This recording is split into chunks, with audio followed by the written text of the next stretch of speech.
मैं सऊदी अरब में अरबी के बच्चे संभालती। रात को मालिक मुझे 3,000 रियाल देता। एक रात मालिक ने मेरे साथ जो किया उसे जानकर आपके भी। मैं सऊदी अरब में अरबी के बच्चे संभालती थी। रात को घर जाने लगती तो अरबी मालिक कभी 2,000 कभी 3,000 रियाल मुझे पकड़ा देता। महीने बाद तनख्वाह भी अच्छी खासी मिलती। एक रात अरबी की बीवी नाराज़ होकर घर से चली गई और अरबी ने मुझे घर पर रोक लिया। मेरे होश उड़ गए। उस रात अरबी ने मेरे साथ, मैं और मेरा पति सऊदी अरब में रहते थे। हम दोनों ही बीए पास थे, इसलिए मेरे पति को एक फैक्ट्री में वर्कर की नौकरी मिल गई, लेकिन उसकी तनख्वाह इतनी ना थी कि घर का गुजर बसर अच्छे से होता। इसलिए मैं भी एक अरबी के घर उसके बच्चे की केयर टेकर के तौर पर ख्याल रखने लगी। वो अरबी जो बहुत अच्छा इंसान था, उसने मेरी तनख्वाह भी अच्छी रखी थी। जब मैंने अपने पति को इस नौकरी के बारे में बताया तो वो बहुत खुश हुआ। कहने लगा, अगर हम दोनों मिलकर मेहनत करेंगे तो घर के खर्चे के अलावा कुछ पैसे भी जमा हो जाएंगे। मैं भी दिन भर खाली होती थी, इसलिए घर के सारे काम सुबह ही निपटाकर मैं उस अरबी के घर चली जाती थी। उसके 2 छोटे बच्चे थे, दोनों ही जुड़वा थे, एक बेटी और एक बेटा। दोनों 1 साल के थे। उसकी बीवी बच्चों पर ज़्यादा ध्यान नहीं देती थी, इसलिए उन दोनों बच्चों की पूरी जिम्मेदारी मुझ पर थी। मैं सुबह के 8 बजे से लेकर शाम के 8 बजे तक उसके घर पर रहती थी। मुझे हैरत होती थी कि एक माँ होते हुए भी वह अपने बच्चों को देखती तक नहीं थी। बच्चों को खिलाना पिलाना, उनका ख्याल रखना, ये सब मेरी जिम्मेदारी थी। वैसे भी मालकिन सख्त मिजाज की थी और मुझसे भी गुस्सा रहती थी, ज़्यादा बात नहीं करती थी। मुझे अभी उनके घर कुछ ही दिन हुए थे काम करते हुए। मैं उस औरत के मिजाज को अच्छी तरह से समझ गई थी। वो हर वक्त नौकरों पर चीखती चिल्लाती हुई नज़र आती थी और किसी से ज़रा भी काम खराब हो जाता तो उस पर चिल्लाने लगती। अगर मालिक घर आते तो उनसे भी ज़रा सी बात पर शोर मचाने लगती। मैंने ये बात महसूस की थी कि मालिक अपने बच्चों से बहुत मोहब्बत करते थे, लेकिन उनको बीवी शायद अच्छी नहीं मिली थी। मालिक जब भी अपने काम से घर वापस आते तो सबसे पहले बच्चों के कमरे में आते। मैं बच्चों के साथ ही बिजी रहती थी, इसलिए पहले दरवाजे पर दस्तक देते। मैं फ़ौरन से ठीक होकर बैठ जाती, फिर ही वह दरवाज़ा खोलते थे। फिर अपने बच्चों को प्यार करते, मुझसे भी पूछते, बच्चों ने तंग तो नहीं किया, उन्होंने खाया पिया तो ठीक से है ना।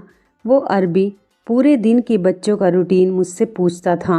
मैं भी उस अरबी मालिक को सारे दिन की रूटीन बता देती थी।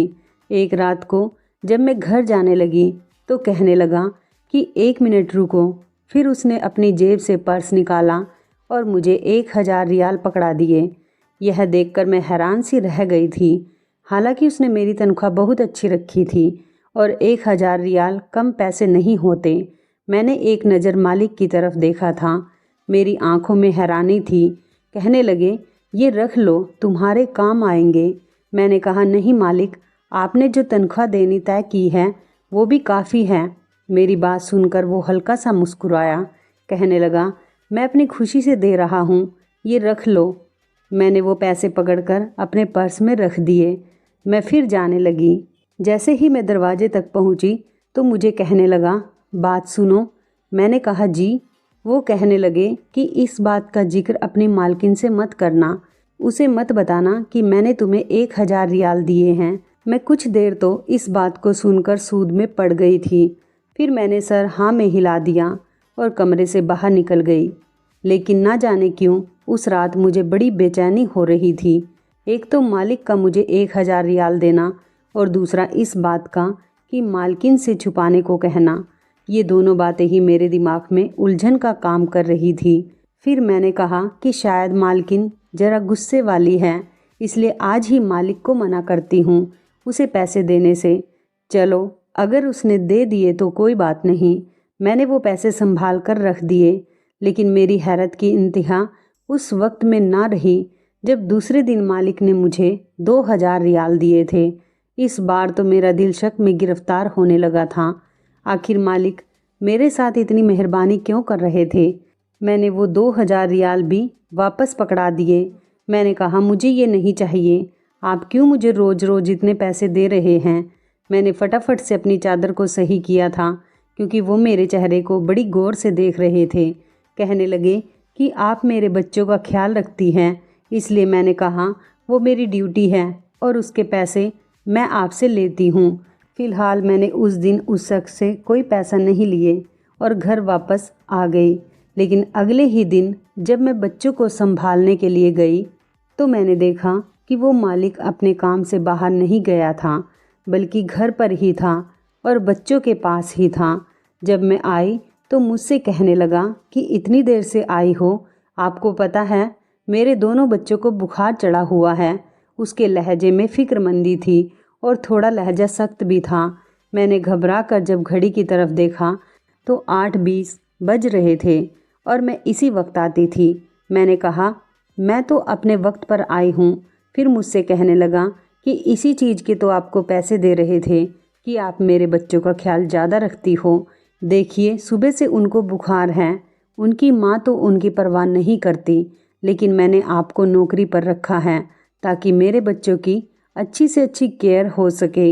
इसलिए नहीं कि आप 8:20 पर आओ और मेरे बच्चे यहाँ पर बीमारी में रोते रहें। एक बच्ची तो सो रही थी, लेकिन उसका जो बेटा था वो रोए जा रहा था। मैंने फटाफट से उसे मालिक से लेकर अपनी गोद में ले लिया। दोनों बच्चे मुझसे बहुत ज़्यादा लगाव रखते थे। जैसे ही वो बच्चा मेरी गोद में आया वो बिल्कुल खामोश हो गया। मैंने उसे सीने से लगाया तो वो बुरी तरह से तप रहा था। मैंने उसका माथा चूमा। मैंने कहा आपको मेरा इंतज़ार करने की बजाय बच्चों को डॉक्टर के पास लेकर जाना चाहिए था। देखो तो सही बच्चों को कितना बुखार है। मेरी बात सुनकर उसने अपने माथे पर हाथ मारा था और कहा मेरी अकल काम नहीं कर रही थी। वाकई मुझे तो उन्हें डॉक्टर के पास लेकर जाना चाहिए था। फिर उसने सोई हुई बेटी को गोद में उठाया और मुझसे कहने लगे कि चलो मेरे साथ, मैं उन्हें डॉक्टर को दिखा दूंगा। यह सुनकर मैं कुछ चौंक सी गई। मैंने कहा आप मुझे क्यों ले जा रहे हो? आप मालकिन को लेकर जाइए, वह माँ है और माँ बेहतर बता सकती है।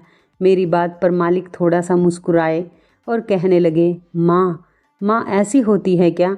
जैसे कि मेरी बीवी है, इसे तो पता तक नहीं है कि उसके बच्चों को कौन सी दवाई देनी है और कौन सी नहीं।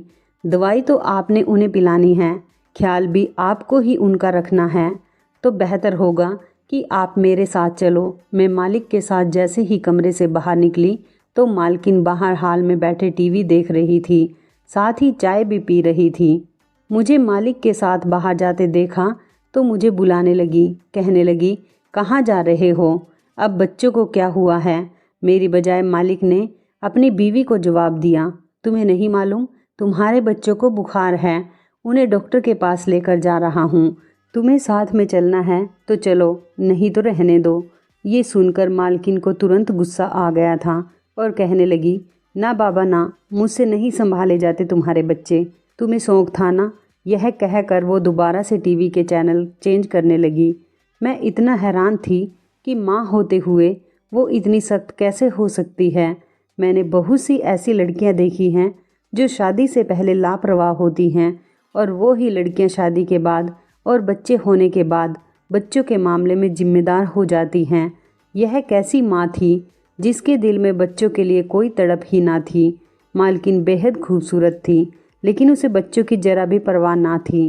पिछले 2 महीनों से मैं उनके बच्चों को संभाल रही थी और मैंने देखा था कि वो मालकिन हमेशा ही खुद को सजाती संवारती रहती थी। कभी नौकरों से नाखून कटवाती, कभी पैरों की मालिश करवाती, कभी तेल लगवाती, हर वक्त अपनी ही परवाह करती। दोनों बच्चों को बहुत तेज बुखार था। पूरा दिन मैं बच्चों के साथ ही घिरकर रह चुकी थी। एक को दवा देती तो दूसरा रोने लगता, दूसरे को सुला देती तो पहले वाला जाग जाता और कोई ना कोई कमरे में बड़ी चीज़ खराब कर देता। बुखार से दोनों बच्चे चिड़चिड़ा और जिद्दी हो गए थे, वरना तो मेरी बात मान लेते थे, लेकिन आज तो जैसे तंग ही किए जा रहे थे। मैं रात तक बिल्कुल थक चुकी थी। जैसे ही मालिक आए तो मैंने जाने की इजाज़त मांगी तो मालिक मुझे कहने लगे कि ये बात सही तो नहीं लग रही, लेकिन मैं भी मजबूर हूँ। अगर आप आज की रात मेरे बच्चों के साथ रह लेती तो ये आपका मुझ पर बहुत बड़ा एहसान होगा। मैंने कहा कि मैं कैसे रुक सकती हूँ। मेरा पति 9 बजे घर वापस आ जाता है और मुझे खाना देना होता है। ये सुनकर मालिक अजीब से अंदाज में पूछने लगे, क्या आप शादीशुदा हैं? मैंने कहा हाँ। मेरा जवाब सुनकर मालिक का चेहरा बुझ गया था। फिर एकदम से उन्होंने अपने चेहरे का रूप बदल लिया। कहने लगे, क्या आप अपने पति से कह देंगी कि एक रात के लिए आपको यहीं रहने दें, क्योंकि मुझे बच्चों को संभालने का इतना आइडिया नहीं है। रात भर मैं कैसे बच्चों को संभाल सकता हूँ? फिर आप उनकी मेडिसिन के बारे में अच्छी तरह से जानती हैं। मैंने कहा ठीक है, मैं अपने पति से ही पूछ लेती हूँ। मैंने मोबाइल निकाला और अपने पति से इस बारे में पूछा तो वो कहने लगे कि ठीक है, तुम आज की रात रुक जाओ, मैं खाने पीने का खुद इंतजाम कर लूँगा। रात भर मैं बच्चों को संभालती रही और अगले दिन बच्चे शाम तक भले चंगे हो गए थे। फिर जब मैं घर जाने लगी तो मालिक ने मुझे 5,000 रियाल पकड़ाना चाहा। मैंने कहा कि आप क्यों दे रहे हैं? वो कहने लगे, आपने मेरे बच्चों को बड़ी मुश्किल वक्त में संभाला है और इस पर आपका हक बनता है, इसलिए इससे इनकार मत कीजिए प्लीज़। मैंने कहा कि आप मेरी ममता को पैसे से क्यों तोल रहे हैं? मैं मानती हूँ ये मेरी सगी औलाद नहीं है, लेकिन मैं हमेशा उन्हें अपने बच्चों की तरह ही समझती हूँ, इसलिए आप अपने पैसे अपने पास रखें, मुझे उनकी ज़रूरत नहीं है। यह कहकर मैंने अपना पर्स पकड़ा और वहाँ से चली गई। मेरी शादी को भी 4 साल गुजर गए थे, लेकिन मेरी कोई औलाद नहीं हुई थी। शादी के फ़ौरन बाद मैं उम्मीद से हुई थी, लेकिन मेरे पति मेरे आगे हाथ जोड़ने लगा। कहने लगा, तुम्हें पता है कि मेरी तनख्वाह इतनी नहीं है और इतनी तनख्वाह में एक बच्चा अफोर्ड नहीं कर सकता। ऊपर वाले के लिए अभी तुम अबॉर्शन करवा लो, जैसे ही हालात ठीक होंगे फिर हम ऊपर वाले से बच्चा ले लेंगे। बच्चों का क्या है, बच्चे तो हो ही जाते हैं। उस वक्त मैं बहुत रोई थी। मैंने कहा था बच्चा अपना नसीब लेकर आता है, तुम क्यों ऐसा सोचते हो? लेकिन वो मेरे आगे मिन्नत करता रहा। मुझे समझाने लगा, कहने लगा, मैं बहुत तंग हूँ, परेशान हूँ और भी तंग हो जाऊँगा, तुम मुझे समझो। उस वक्त मेरे पति सऊदी अरब के लिए वीज़ा लगवाने की कोशिश में लगे हुए थे, इसलिए मैंने उनकी बात मान ली थी। उसके बाद हम सऊदी अरब आ गए थे। 3 साल से मेरा पति काम कर रहा था, लेकिन हालात जैसे थे वहीं पर अटके हुए थे और हर वक्त जब मैं यही कहती कि अब हमें औलाद के बारे में सोचना चाहिए तो वह इनकार कर देता। कहता कि बस 1 साल और रुक जाओ, जैसे ही हालात ठीक होंगे तो फिर कर लेंगे। हम कौन सा बूढ़े हो गए हैं कि औलाद नहीं हो सकती। वो हमेशा ही टाल जाता, लेकिन मेरे दिल में था कि ऊपर वाला मुझे औलाद दे दे। इसलिए जब उन दोनों बच्चों को संभालने की जिम्मेदारी मुझे मिली तो मैंने ये सब नहीं समझा कि मैं नौकरी कर रही हूँ या वो बच्चे मेरे लिए एक बोझ हैं। मैंने अपनी सारी ममता उन पर न्यौछावर कर दी थी और दिल से उनको संभालती थी। अगले दिन जब मैं काम पर आई तो मैंने देखा मालकिन और मालिक में झगड़ा हो रहा था। न जाने किस बात पर उन दोनों की इतनी बहस हो रही थी कि मुझे भी डर महसूस होने लगा कि कहीं वो आपस में तलाक ना ले ले। मालिक तो यही कह रहे थे कि तुम हर वक्त शॉपिंग करती रहती हो या फिर अपने आप को सजाती संवारती रहती हो। एक रात ही को तुम्हें बच्चों को संभालना पड़ता है और वो भी तुम दूसरे कमरे में जाकर सो जाती हो। तुम्हें दूसरे कमरे में जाने से क्या मिलता है? ज़रा भी बच्चों की परवाह नहीं। अगर तुम्हारा यही रवैया रहा तो मैं तुम्हें छोड़ दूंगा। मालिक बहुत गुस्से में चिल्लाते हुए कहते हुए बाहर चले गए। मैं उस वक्त कमरे में सारा शोर सुन रही थी और बच्चे भी उस वक्त सहम कर बैठे थे, क्योंकि चिल्लाने की आवाज़ कमरे तक आ रही थी। सिर्फ मेरा दिल धक से रह गया जब अचानक से मेरे कमरे का दरवाज़ा खुला। बड़े ही गुस्से वाले अंदाज में मालकिन कमरे में आई थी। कहने लगी, चलो छुट्टी है तुम्हारी, यहाँ से निकलो। यह कहकर उसने मुझे चुटकी बजाकर बाहर जाने के लिए कहा था। मैं खामोशी से बाहर निकल गई, लेकिन मैं जानती थी कि वह औरत बहुत गुस्से में है, इसलिए कुछ नहीं सुनेगी। मैंने अपना पर्स उठाया और अपने घर चली गई। फिर मैं नहीं जानती कि क्या हुआ और क्या नहीं, लेकिन शाम को ही मुझे मालिक का फ़ोन आया। वो मुझे कहने लगे कि फ़ौरन ही घर आ जाओ, मुझे आपसे बहुत ज़रूरी काम है।